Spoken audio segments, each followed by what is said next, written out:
Você já deve ter ouvido falar em desbiose intestinal, que é o desequilíbrio da microbiota intestinal, aquelas bactérias que vivem no intestino. Mas você sabia que existem tipos diferentes de desbiose?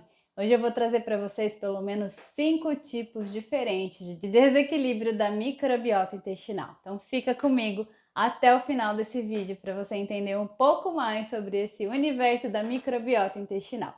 Eu sou a Alessandra Zambon, eu sou nutricionista e trabalho na prática clínica com a modulação intestinal, que nada mais é do que um tratamento natural para ajudar a reequilibrar essas bactérias que são as nossas amigas e que vivem lá no nosso intestino.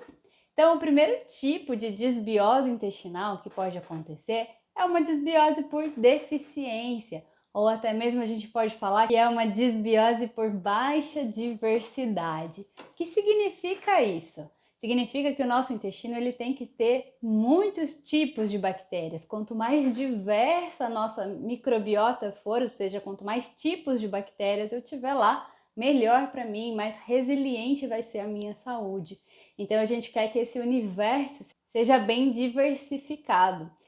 E quando a gente tem, por exemplo, uma dieta muito monótona, que você come sempre a mesma coisa, pode até ser saudável, mas come todos os dias a mesma coisa, não varia muito. Ou quando a gente tem uma deficiência enzimática, por exemplo, que a gente não consegue quebrar muito bem os alimentos, essas bactérias não conseguem sobreviver ali e acaba se tendo uma baixa diversidade. O que pode acontecer também temporariamente por uso de antibióticos ou por outros medicamentos que reduzem a diversidade bacteriana, e isso abre espaço para um desequilíbrio.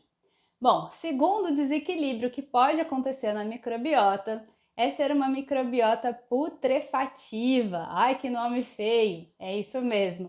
Existem bactérias que digerem a carne e quando elas estão mal digeridas, a gente tem um metabólito dessas bactérias que se chama putrescina. Então a gente fala que essas bactérias são putrefativas. Isso acontece, por exemplo, quando tem alguém que está com gases, com cheiro muito forte, não consegue ficar ninguém por perto. Normalmente é esse tipo de desbiose putrefativa.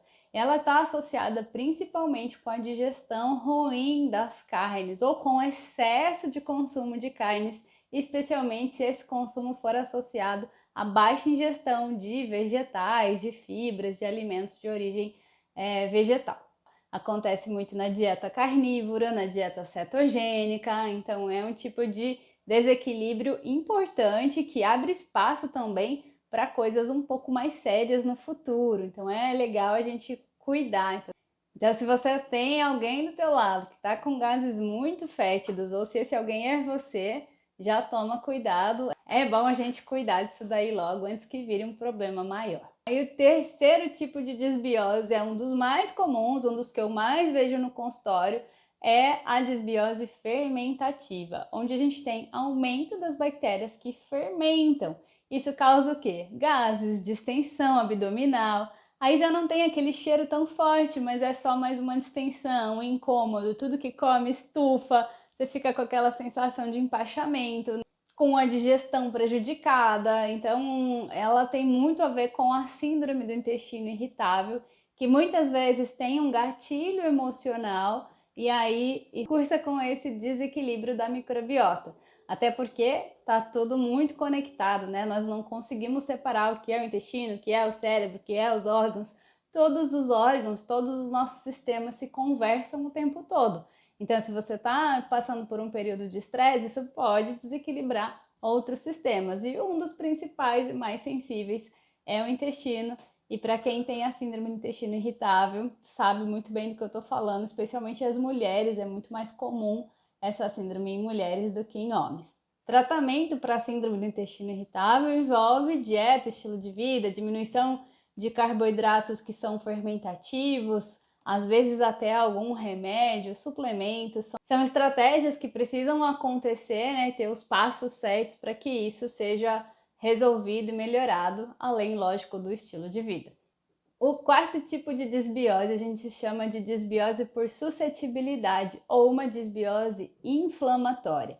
É onde, além da diminuição das bactérias, agora especialmente as benéficas, nós temos um aumento de bactérias inflamatórias. Aí esse é um perfil bem ruim, né? Porque a gente não tem as bactérias para nos defender E a gente tem um monte de bactéria aí que tem um perfil bem inflamatório, que podem causar doenças inflamatórias intestinais, retrocolite ulcerativa, doença de Crohn, entre outros.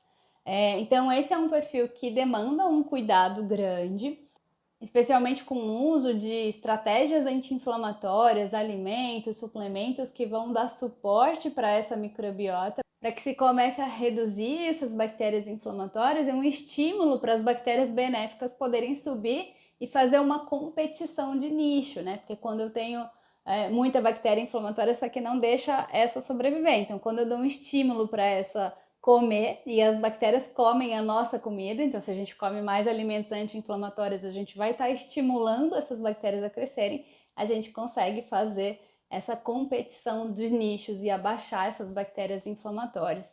É um trabalho cuidadoso, minucioso, mas que vale a pena ser feito junto com o tratamento médico, se for o caso.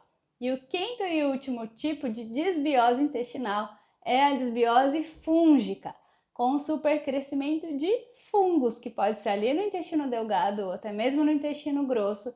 Nós temos o mais conhecido, que é a Cândida, é um fungo que acaba crescendo e causando esse desequilíbrio de microbiota, mas é importante vocês saberem que para eu ter um crescimento de fungos, eu primeiro tive uma desbiose bacteriana, porque para o fungo poder crescer, essa microbiota bacteriana já estava muito desequilibrada, porque senão ela não abre espaço para o fungo. Então, quando eu tenho um desequilíbrio fúngico, eu já tenho uma desbiose por mais tempo. Uma desbiose não tratada de bactérias, e aí ficou por tanto tempo que ela abriu espaço para os fungos crescerem. Porque a bactéria é como se fosse o leopardo, ela é rápida, de multiplicação rápida, e o fungo é uma tartaruga. Então, para a tartaruga passar o leopardo, teve chão aí, né? Então teve muito desequilíbrio com essa microbiota bacteriana. Mas lógico, existe tratamento também. Com certeza a dieta e a modulação intestinal é o primeiro caminho para que você consiga regular essa sua microbiota intestinal. Bom, esse foi o vídeo de hoje. Me conta aqui se você já sabia dos tipos de desbiose existentes. Existem mais, mas eu trouxe aqui os principais. Me conta aqui se você sabia, se você tem alguma dúvida. E até o próximo vídeo. Compartilhe esse vídeo aqui com quem precisa saber também. Até!